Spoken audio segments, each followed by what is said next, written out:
저는 오늘 여러분과 함께 고난 가운데 부르짖는 기도라는 제목으로 하나님의 말씀을 나누고자 합니다. 우리나라 속담 중에 핑계 없는 무덤이 없다라는 말이 있습니다. 이 말은 무슨 일이든지 핑계를 대려고 하면 언제든지 핑계거리를 찾을 수 있다는 말입니다. 이 속담은 약간 부정적인 뜻으로 쓰이는데 무엇을 하다가 실패하거나 또 낭패를 봤을 때 항상 자기의 잘못을 깨닫지 못하고 늘 주변 사람들이나 환경을 탓하는 사람에게 적용할 수 있는 말입니다. 그런데 이렇게 핑계를 대는 것 창세기에 보면 아담 때부터 내려옵니다. 인간의 죄악된 본성 중에 하나라고 볼 수 있습니다. 여러분 잘 아시는 것처럼 아담이 선악과를 먹었을 때 하나님이 직접 물으셨습니다. 왜 선악과를 먹었느냐? 그랬더니 아담이 뭐라고 말합니까? 하나님이 주셔서 나와 함께 하신 여자. 야, 대단하네요. 그죠? 내가 잘못했습니다. 내가 하나님이 주셔서 먼저 하나님이 잘못이 있다 그렇게 이야기하고 그 여자가 내게 줌으로 내가 먹었나이다 이렇게 대답했습니다. 그 전에 아담이 이브를 처음 봤을 때는 뭐라 그랬을까요? 이는 내 뼈 중에 뼈요 살 중에 살이다. 세상에 그렇게 멋있는 고백해놓고 문제가 딱 터지니까 저 여자가 내게 주었으면 내가 먹었나이다 그렇게 이야기합니다. 그래서 그런지 아담의 후손이 되는 우리는 다 핑계거리를 찾는데 아주 능숙합니다. 여러분, 우리 신앙생활에 있어서 가장 중요한 믿음의 요소는 바로 기도입니다. 기도가 얼마나 중요한지 기도를 한마디로 정의하면 영혼의 숨결이다, 영혼의 호흡이다 라고 말할 수 있습니다. 그만큼 기도가 중요합니다. 그래서 영적 전쟁을 다루고 있는 에베소서 6장을 보면 하나님의 전신갑주를 입으라 라고 명령한 후에 믿음의 방패와 구원의 투구와 성령의 검, 즉 하나님의 말씀을 가지라 라고 구체적으로 명령합니다. 그리고 거기서 끝나는 것이 아니라 그 다음에 나오는 말씀이 무엇이냐? 항상 성령 안에서 기도하라 라고 말씀합니다. 우리가 보통 에베소서에 나오는 영적 전쟁을 다룰 때 하나님의 전신갑주에 초점을 맞추다 보면 그 다음에 나오는 그 말씀을 놓치는 경우가 있는데 아무리 하나님의 전신갑주를 잘 입었다 할지라도 기도가 따라오지 않으면 그 모든 것이 소용이 없게 되는 것입니다. 여러분 한번 생각해 보세요. 군사가 아무리 갑옷을 잘 입었다 할지라도 숨을 제대로 쉬지 못하면 전쟁에서 이기는 건 둘째치고 전쟁터에 나가지도 못하게 되는 것입니다. 믿는 사람의 삶도 마찬가지입니다.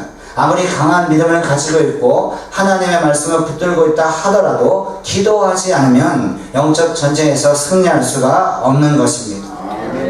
기도하지 않는다는 것은 영적으로 숨을 쉬지 않는다는 것과 똑같습니다. 즉 영적으로 이미 죽은 것입니다. 그렇기 때문에 어떻게 죽은 사람이 영적 전쟁에서 승리할 수 있겠습니까? 제가 신학대학원에서 히브리어 수업을 들었는데요. 원어로 공부하는 클래스가 굉장히 어렵습니다. 시험이 되면 워낙 문제가 까다롭기 때문에 어떻게든지 아이들이 빨리 그 문제를 풀려고 학생들이 빨리 그 문제를 풀려고 막 시험지를 달라 그러면서 되게 초조하게 기다립니다. 그런데 이 조교가 시험지 이렇게 나눠주는데요. 우리가 하도 급한 마음으로 빨리 풀려고 그러니까 이 조교가 세고에서 뭐라 그러냐면 Hey, don't forget to breathe 그러더라고요. 숨 쉬는 거 잊어버리지 말라고. 너무 급하게 그냥 하니까 숨 쉬고 여유있게 하라고 탁 얘기했는데 그게 얼마나 재밌게 들렸는지 모르겠어요. 여러분 아무리 바빠도 숨이 멈추면 다 끝나는 것입니다. 우리가 아무리 성경을 많이 읽고 성경에 대한 지식이 있다 할지라도 기도하지 않으면 마귀가 비웃습니다. 왜냐하면 기도해야만 죄의 유혹을 이길 수 있고 기도해야만 사명을 감당할 수 있기 때문에 그런 것입니다. 사실 이 기도의 중요성은 굳이 강조할 필요가 없습니다. 믿는 사람들이라고 하면 상식적으로 그리고 체험적으로 다 기도의 중요성을 알고 있습니다. 왜냐하면 가만히 돌이켜보면 기도에 대한 응답 적어도 한두 번은 그 삶 가운데 경험했기 때문에 그렇습니다. 그런데 그럼에도 불구하고 열심히 그리고 꾸준히 기도하는 사람들이 상당히 적습니다. 아니 그렇게 기도하지 못하는 것에 대한 나름대로의 이유가 있습니다. 제가 처음에 핑계 없는 무덤이 없다 그랬는데 기도하지 않는 사람들 저마다 나름대로 다 합리적인 이유가 있습니다. 요즘 너무 일이 많아서 기도가 조금 미뤄졌네요. 너무 일이 갑자기 확 밀리니까 기도가 또 밀리네요. 새벽에 일어나면 몸이 조금 안 좋습니다. 일이 집중이 안 됩니다. 하여간 나름대로의 분명한 이유들이 있습니다. 저는 기도를 미루는 사람, 기도를 안 하는 사람도 치고 주변 환경이나 상황을 탓하지 않는 사람 한 번도 본 적이 없습니다. 하지만 열악한 환경과 상황은 기도를 계속 미룰 수 있는 정당한 이유가 되지 못합니다. 오늘 본문의 말씀을 보면 선지자 요나는 물고기 뱃속에서도 하나님께 기도하였습니다. 아멘도 안 하십니다. 아멘. 어디서 기도했다고요? 물고기 뱃속에서 하나님께 기도하였습니다. 그래서 1절의 말씀을 보면 요나가 물고기 뱃속에서 그의 하나님 여호와께 기도하여 라고 말합니다. 그리고 2절의 말씀 보면 내가 스올의 뱃속에서 부르짖었더니 라고 말합니다. 1절에 물고기 뱃속이라는 말이 2절에서는 스올의 뱃속이라는 말로 바꾸어서 표현됩니다. 이 스올은 뭐를 말하느냐? 죽은 영혼이 내려가는 음부나 지하세계 혹은 지옥을 의미합니다. 그러니까 지옥 같은 곳에서, 음부 같은 곳에서 내가 하나님께 부르짖었다, 그렇게 요나가 고백하고 있는 것입니다. 우리는 요나의 이야기를 동화의 이야기처럼 그렇게 생각하고 쉽게 받아들이는 경우가 있습니다. 하지만 요나가 3일 동안 머물렀던 그 물고기 뱃속은 호화로운 수중 호텔이 아닙니다. 어두침침하고 암울한 무덤 같은 곳입니다. 절망과 고통이 가득한 지옥 같은 곳입니다. 주변에는 죽은 물고기들이 널려져 있고 해초가 널려져 있고 습기가 가득해서 빛이 조금도 들어오지 않은 그런 캄캄한 곳입니다. 그런 음침한 곳에서 요나는 기도하였던 것입니다. 그래서 5절 말씀 보면 이렇게 고백합니다. 물이 나를 영혼까지 둘러싸우며 기품이 나를 에워싸고 바다 풀이 내 머리를 감쌌나이다. 그러니까 미역이 머리 위에 막 올라와 있는 거예요. 막 해초가 몸에 다 이렇게 엉겨 있는 거예요. 그 뱃속에서 죽은 고기 있고 냄새나는 그곳에서 요나가 기도한 것입니다. 지금 요나의 상황, 어쩌면 절망하고 낙심하기 가장 좋은 그런 환경입니다. 목숨은 간신히 건졌지만 먹을 음식이 없습니다. 마실 물도 없습니다. 또 공기가 언제 없어질지, 산소가 언제 부족할지 전혀 알지 못합니다. 게다가 너무 어두워서 앞을 보지도 못하고 가지고 있는 것이 없기 때문에 현실적으로 할 수 있는 일이 전혀 없습니다. 조금만 현실적으로 생각하다 보면 물고기 뱃속에서 나갈 가능성을 거의 찾지 못하는 그런 지경에 있습니다. 그런데도 요나는 그런 악조건에서도 낙심하지 아니하고 여호와 하나님께 담대하게 기도하는 것입니다. 아멘. 할렐루야. 아멘. 요나가 물고기 뱃속에서 기도했다는 말, 그냥 스쳐 지나가면 아주 간단한 얘기였지만 이것은 무엇을 말하냐? 요나가 평상시에도 기도하는 사람이었다는 것을 증명하는 귀한 구절이 됩니다. 왜냐하면 평상시에 꾸준히 기도하지 않는 사람은 위급한 상황에서 결코 기도할 수 없기 때문에 그렇습니다. 다른 말로 하면 평상시에 꾸준히 기도하는 사람이 위급한 상황에서도 당황하지 아니하고 믿음을 가지고 담대하게 기도할 수 있는 것입니다. 아멘. 여러분, 다니엘의 기도를 보세요. 조서에 어인이 찍힌 것을 알고도 기도하였다. 또 사자굴에 들어갔을 때도 다니엘이 기도하였습니다. 우리는 다니엘에서 그 기적에 초점을 맞추지만 그 기적을 가능케 하는 것이 무엇이냐? 다니엘이 규칙적으로, 그 다음에 꾸준히 하루에 3번씩 기도하는 기도의 사람이었기 때문에 그런 생명이 위급한 상황에서도 하나님 앞에서 부르짖는 기도를 할 수 있었던 것입니다. 우리 주님도 마찬가지입니다. 공생애를 시작하시기 전에 40일을 금식 기도로 준비하셨습니다. 또 십자가에서 피 흘려 돌아가시기 전에 겟세마네 동산에서 기도하실 때에 땀방울이 핏방울이 될 정도로 그렇게 간절하게 기도하시면서 주의 일을 감당하셨습니다. 저희 아버지 한번 설교하다 이런 얘기를 하시는데요. 부목사님과 함께 시골에 갈 일이 있었는데 교회 밴을 타고 가다가 이 교회 밴이 미끄러지는 바람에 논두렁이 확 이렇게 떨어지는 그런 위기를 만났답니다.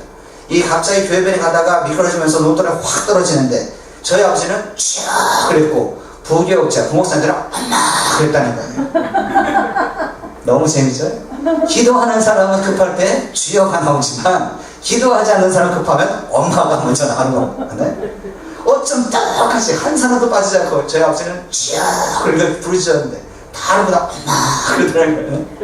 그래가지고 그 목기도 수련회 온 다음에 뭐라 했다는 거예요. 얼마나 평상시 기도를 안 했으면 목사가 위험한 시간에 엄마라는 말이 나오냐고. 네? 여러분, 평상시에 기도하는 사람이 위급할 때도 기도할 수 있게 되는 줄 믿습니다. 아멘.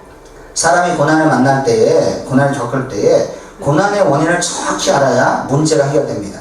그렇기 때문에 우리는 고난 가운데서도 낙심하지 아니하고 고난의 이유를 깨닫기 위해서 계속 기도해야 합니다. 그리고 그렇게 하기 위해서는 잘 들으세요. 평상시에 언제라고요? 평상시에 꾸준히 그리고 규칙적으로 기도하는 습관을 가져야 합니다. 아멘. 새벽 기도 나와야 합니다. 수요일 예배 나와야 합니다. 목요 중보 기도에 와야 합니다. 토요일 새벽 기도에 열심히 참여하고 자꾸 기도하는 곳에 내 몸과 마음과 함께 기도하는 습관이 있어야 여러분의 삶의 위기 가운데도 줄기차게 하나님을 향하여 담대하게 기도할 수 있게 되는 것입니다. 아멘. 그래야만 인생의 뜻밖의 위기가 찾아왔을 때에 즉 폭풍이 몰려오고 물고기 뱃속 같은 어두운 곳에 있을지라도 하나님의 뜻을 분별할 수 있는 담대한 믿음의 사람들이 되는 것입니다. 아멘. 마치 시험을 쳐야 학생의 실력이 드러나는 것처럼 믿는 자에게는 삶의 위기 한번 부딪혀 와야 그 사람의 믿음의 수준과 기도의 수준이 그대로 드러나게 되는 것입니다. 아멘. 여러분, 베드로를 보세요. 사도행전 12장을 보면 베드로가 감옥에 갇혔습니다. 그리고 그 다음에 죽게 되어 있습니다. 야고보가 이미 칼에 숨겼기 때문에 교회가 베드로의 생명을 위해서 기도하고 있습니다. 그런데 이 베드로는 얼마나 담대한지 얼마나 평안한지 잠이 들어서 꿀꿀 자고 있습니다. 심지어는 천사 옆에 있어서 깨었는데도 일어나지 않습니다. 그래서 쿡 찔렀다고 그렇게 얘기합니다. 여러분, 얼마나 기도했길래 얼마나 하나님이 주시는 평강이 그 삶을 온전히 주장했길래 죽음을 앞에 두고도 그렇게 꿀꿀 잘 수 있습니까? 대단한 사람이죠. 그리고 우리는 기적에 대해서 얘기할 때 무엇을 얘기하냐? 사도행전 3장에 보면 베드로와 요한이 예수의 이름으로 안전뱅이를 일으키는 모습이 나옵니다. 은과 금은 내게 없으나 내게 있는 것을 내게 주노니 나사렛 예수의 이름으로 걸으라. 그 명령기도 일으켰다는 것에 포커스를 맞추지만 초점을 맞추지만 그것을 가능케 하는 것이 무엇이냐? 제9시에 유대인이 습관적으로 기도하는 그 규칙적인 시간에 계속 기도하는 삶이 있었기 때문에 기도하려고 성전에 올라가다가 그 믿음의 역사를 일으키게 된 것입니다. 아멘. 할렐루야. 아멘. 기도해야 하나님의 능력이 여러분의 삶 가운데 임하게 되는 것입니다. 아멘. 그러므로 오늘 이 요나의 기도는 여러 가지 상황과 환경을 핑계대면서 기도에 게을리하는 우리 신앙인에게 있어서 확실한 도전을 줍니다. 기도는 기도를 할 수 있는 여건에 사는 것이 아니라 주변의 여건이 환경이 열악하다 할지라도 기도하면 모든 상황이 바뀌게 되는 것입니다. 아멘. 여러분, 요나는 어디서 기도했다고요? 물고기 뱃속에서 기도했습니다. 가장 절망적이고 가장 어두운 그런 뱃속에서도 기도했습니다. 그렇기 때문에 환경을 탓하면서 우리가 기도를 미룰 수는 없는 것입니다. 오히려 열악한 환경일수록 더 간절하게 기도함으로 선지자 요나처럼 하나님의 도우시는 손길을 더 깊이 경험해야 할 줄 믿습니다. 아멘. 요나의 삶 이렇게 보면 기도할 때 하나님의 영광을 위해서 기도한 것이 아니라 고난 때문에 기도했습니다. 삶의 어려움 때문에 기도했습니다. 위기 때문에 기도했습니다. 그래서 2절의 말씀을 보면 내가 받는 고난으로 말미암아 여호와께 불러 아뢰었더니 그랬습니다. 고난이 올 때 부르짖어 기도하면서 응답받은 사람이 많은데 그 요나 외에도 대표적인 사람의 예를 들면 기도의 사람 한나가 그렇습니다. 한나는 엘가나의 특별한 사랑을 받았습니다. 그런데 분인나가 한나의 자녀 없음을 보고 계속해서 치욕에 괴롭히니까 음식을 먹지 못할 정도로 마음이 상했습니다. 그 다음에 성경은 뭐라고 말하냐? 한나가 마음이 괴로워서 여호와께 기도했다고 했습니다. 마음이 괴로울 때 기도할 수 있는 것이 은혜인 줄 믿습니다. 아멘. 마음이 괴로울 때 고난이 찾아올 때도 기도하는 사람에게는 하늘의 문이 열리고 축복의 손길이 오게 돼 있는 것입니다. 아멘. 야고보서 5장 13절은 뭐라고 말합니까? 너희 중에 고난당하는 자가 있느냐? 저는 기도할 것이요. 아멘. 너무나 당연한 말 같습니다. 고난당하면 기도해야 하는 것이 당연합니다. 또 고난이 닥쳐오면 가장 먼저 해야 할 일이 기도입니다. 그런데 많은 경우에 고난이 닥쳐올 때 기도하지 않는 경우가 있습니다. 여러분 이런 말 한번 들어보셨어요? 고난은 위장된 축복이다. 들어보셨습니까? 정말 그럴까요? 고난은 정말 위장된 축복일까요? 그럴 수도 있고 아닐 수도 있습니다. 고난이 올 때 기도해야 그 고난이 축복으로 다가오는 줄 믿습니다. 아멘. 고난이 와도 기도하지 않으면 하나님과 관계가 멀어집니다. 오히려 하나님과 관계가 소원해지기도 합니다. 마음이 낙심되고 절망할 때 기도하지 않으면 우리 마음 가운데 있는 상처, 우리의 삶 가운데 있는 죄 때문에 우리의 마음이 더 강팍해질 수도 있습니다. 바로 얼마나 고난을 많이 받았습니까? 10가지 재앙이 올 때마다 마음이 더 강팍해집니다. 또 믿음의 사람 욥의 삶을 보면 욥과 욥의 아내가 똑같이 고난받았는데 욥의 아내는 뭐라고 말합니까? 내가 어찌하여 순전함을 아직도 지키고 있느냐? 하나님을 욕하고 죽으라. 이야, 대단하지 않습니까? 고난이 임했지만 기도하는 사람이 그 고난을 축복으로 바꿀 수 있게 되는 것입니다. 아멘. 고난 가운데 우리가 기도하지 않으면 우리의 마음도 죄로 인해서 상할 수 있습니다. 강팍해질 수 있습니다. 그렇기 때문에 고난이 올 때에 하나님의 긍휼을 바라보면서 간구하는 삶이 있어야 오늘 요나가 경험하는 그 풍성한 은혜를 우리가 함께 경험하게 되는 것입니다. 아멘. 요나는 고난 가운데 기도했다. 그것도 특별하지만 어떤 믿음이 있느냐? 4절에 보면 아주 귀한 말씀이 있습니다. 내가 주의 목전에서 쫓겨났을지라도 다시 주의 성전을 바라보겠나이다. 아멘. 얼마나 큰 감동이 되는 말씀인지 모릅니다. 비록 내가 죄를 지어서, 비록 내가 실수하여서 하나님께 징계를 받는다 할지라도 하나님이 절대로 나를 버릴 수 없다는 그런 하나님의 사랑에 대한 확신이 있었기 때문에 그 어두운 곳에서 담대하게 기도하게 된 것입니다. 사랑하는 성도 여러분, 고난이 닥칠 때에 또 내가 징계를 받는다는 그런 생각이 들 때에도 이와 같이 하나님의 사랑에 대한 확신과 변함없는 믿음을 소유할 수 있기를 바랍니다. 아멘. 그래야 계속해서 기도할 수 있는 힘을 공급받을 수 있기 때문에 그렇습니다. 어떤 분들과 이렇게 좀 얘기하다 보면요, 삶에 자꾸 고난이 닥치니까 너무 피곤해요. 너무 힘들어요. 그리고 좀 더 깊이 얘기하다 보니까 하나님이 아무래도 자기는 별로 안 좋아하는 것 같다고, 내가 요즘에 죄를 많이 지어서 그런지 더 이상 기도 응답 안 하시는 것 같다, 그렇게 말하는 경우가 있습니다. 그런데 그거는 마귀가 심어주는 생각입니다. 여러분, 하나님이 나를 좋아하지 않는다, 하나님이 나를 싫어하신다, 하나님이 나를 미워하신다, 내 기도에 더 이상 기울이는 것 같지 않다는 생각을 하면 당연히 기도가 나오지 않게 되는 것입니다. 그러나 우리가 죄 가운데 있다 할지라도, 우리가 실수했다 할지라도 하나님의 자비와 긍휼을 구하고 나아가면 하나님은 우리를 회복시켜 주시고 복의 복을 더하여 주실 줄 믿습니다. 아멘. 사도 바울의 삶, 기가 막힌 삶입니다. 고난과 역경으로 점철된 삶이지만 그가 하나님의 사랑에 대해서 뭐라고 고백합니까? 내가 확신하노니 사망이나 생명이나 천사들이나 권세자들이나 현재이나 장래이나 능력이나 높음이나 깊음이나 다른 아무 피조물이라도 우리를 우리 주 그리스도 예수 안에 있는 하나님의 사랑에서 끊을 수 없느니라. 아멘. 그런 하나님의 사랑에 대한 확신이 있었기 때문에 그가 계속되는 기도 생활을 통해서 모든 역경을 극복하고 하나님께 영광을 돌리는 그런 사명을 따라가는 삶을 살게 된 것입니다. 아멘.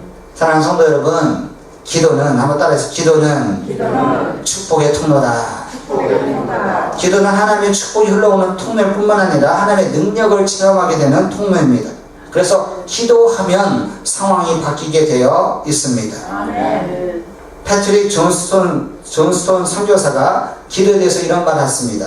내가 일할 때는 내 자신이 일하지만 내가 기도할 때는 하나님이 일하신다. 아멘. 기가 막힌 말입니다.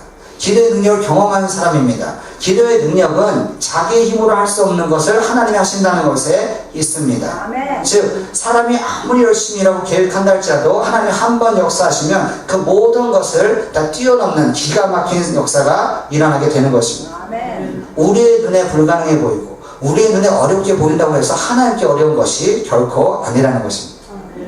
제가 어렸을 때 저희 어머니가 기도에 대해서 한번 얘기를 하셨는데요, 영적인 얘기 별로 안 하시는데 비유를 한번 들어줬습니다. 제가 아주 생생해요. 자, 개미가 이렇게 막 지나가는데 개미가 얼마나 부지런합니까? 그리고 개미가 이렇게 지나가다가 뭐 빵 부스러기가 이렇게 있거나 죽은 자기보다 몸이 한 10배나 큰 벌레가 있으면 서로 친구들 불러서 막 수십 마리, 수백 마리가 막 모여서 그렇게 조금씩 움직여 갑니다. 이동시켜 갑니다. 그런 거 보셨지요? 예. 네. 그런 걸 이렇게 보는데 개미가 자기 몸집보다 수십 배로 큰 그 음식물 혹은 벌레를 옮기려고 끙끙대는데 사람이 가다가 이게 뭐지 하고 보아서 탁 들어서 옆으로 옮기면요, 기적이 일어나는 거예요. 이 개미의 세계에서는 깜짝 놀랄 일이 생기는 겁니다. 지금 10시간, 20시간 끙끙대면서 지금 수십 마리, 수백 마리가 옮겨도 될까 말까 하는데 갑자기 하늘에서 큰 소리 와가지고 벌떡 들어다가 저기다 탁 던져놓으면 막 개미들이 난리가 나는 거예요. 기적이 일어났다고. 제가 그 예화가 얼마나 재밌어요. 그래서 가끔 제가 이렇게 개미가 뭐 움직이면요, 손을 탁 집었다 이렇게 툭 떨어뜨려요. 그러면 안에가 약간 난리가 납니다. 여기서는 갑자기 없어도 날리고 여기서는 갑자기 생겼다 날리고, 예? 막 그래요. 개미한테는 어려운 일이지만 사람한테는 아무것도 아니라는 겁니다. 여러분 마찬가지입니다. 사람한테는 너무나 어려운 일이 있지만 하나님의 전능하신 손길을 한번 딱 들어서 한번 툭가루 트이면 모든 것이 해결되는 것입니다. 아멘. 할렐루야. 아멘. 그래서 기도의 능력을 경험한 사람은 기도하지 말라고 해도 기도를 멈출 수가 없는 것입니다. 아멘. 여러분 요나를 보십시오. 요나 입장에서 보면 물고기 뱃속으로 나가는 것 불가능합니다. 할 수 있는 것 아무것도 없습니다. 그러나 하나님 편에서 보면 아주 쉽습니다.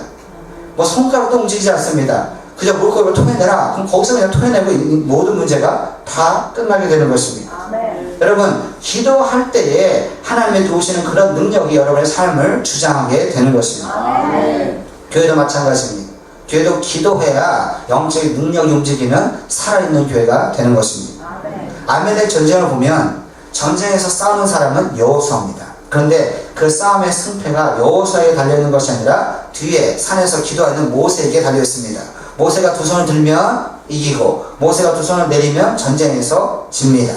그렇죠? 네, 기도하는 손이 올라가 있어야 교회가 승리하게 되는 것입니다. 아멘. 그래서 담임 목사님이 기도하고 장로님들이 기도하고 중직들이 기도하고 계속해서 기도하는 손이 올라가 있어야 모든 일에 있어서 하나님의 도우시는 결정적인 역사가 강력하게 나타나게 되는 것입니다. 아멘. 또 기도하여야만 여러분에게 주어진 사명을 제대로 감당하게 되고 기도할 때 응답이 임하고 기도할 때 신령이 변화되고 기도할 때에 온전한 회개가 가능하게 되는 것입니다. 아멘. 선지자 요나를 보면 요나가 물고기 뱃속에 있을 때 요나는 그냥 자기의 생명을 구원하신 하나님을 찬양하는 것에서 그치지 않았습니다.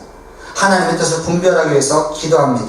지난날에 있었던 일을 생각하면서 자기의 현 상황을 그대로 다 하나님 앞에 토로합니다. 그러는 가운데 그 심령의 변화가 있었고 진정한 회개를 통해서 다시 한번 사명감 회복되는 귀한 역사를 경험하게 된 것입니다. 아멘. 여러분 한 번 더 따라해보세요. 기도하면 기도하면 좋은 일이 생깁니다. 좋은 일이 생깁니다. 아멘. 기도하면 기도하면 좋은 일이 생깁니다. 좋은 일이 생깁니다. 표정이 하나도 안 밝아요. 기도하면 좋은 일이 생깁니다. 정말 좋은 일이 생깁니다. 제가 마음에 감동이 돼서 한 얘기를 더 하겠는데요. 대학교 때 저희 아버지 교회를 갔는데 거기서 새벽 기도를 쭉 갔어요. 그러면서 이제 거기 있는 집사님, 권사님하고 친해졌는데 어느 집사님이 뭐라 하시냐면 자기를 새벽 예배 안 나오면 기도 안 하면 남편이 싫어한다는 거예요. 그래서 참 남편이 믿음이 좋은가 보네 그랬더니 교회 안 다니는 사람이래요. 불신자래요. 그래서 어떻게 그럴 수 있습니까? 보통은 안 믿는 남편이면 새벽 기도 한다면 싫어하는데 어떻게 그럴 수 있습니까? 했더니 자기 남편은 자기가 새벽에 빠지면 이렇게 말한다는 거예요. 빨리 교회 가서 기도해라. 당신이 기도하지 않으니까 좋은 일이 안 생기잖아. 이상하게 자기 아내가 계속 교회 가서 기도하면 직장에서도 모든 좋은 일이 자꾸 생긴다는 거예요. 근데 요즘 딱 거 보면 딱 보다가 자고 있다는 거죠. 훅 찌른다는 거예요. 야 나는 안 믿자. 너는 믿자. 가서 기도해라. 기도해야 내 삶에 좋은 일이 생긴다는 거예요. 야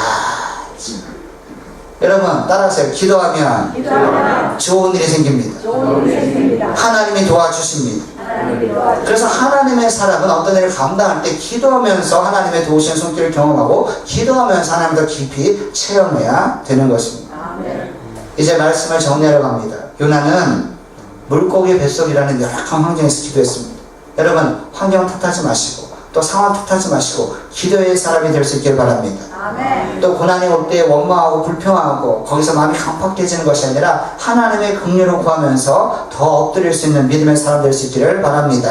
아멘. 그리고 요나처럼 기도하면서 받은 그 마음의 확신을 가지고 감사하고 결단하면서 서원할 수 있는 그런 행동하는 사람 되면 하나님이 반드시 여러분의 삶 가운데 기가 막힌 역사를 허락하여 주실 줄 믿습니다. 아멘. 바라기는 오늘 말씀을 듣는 저와 여러분 모든 삶에 어떠한 상황이라도 열악한 상황이라도 기도함으로 하나님의 능력을 마음껏 경험할 수 있는 복된 삶이 계속될 수 있기를 주님의 이름으로 간절히 축원합니다. 아멘.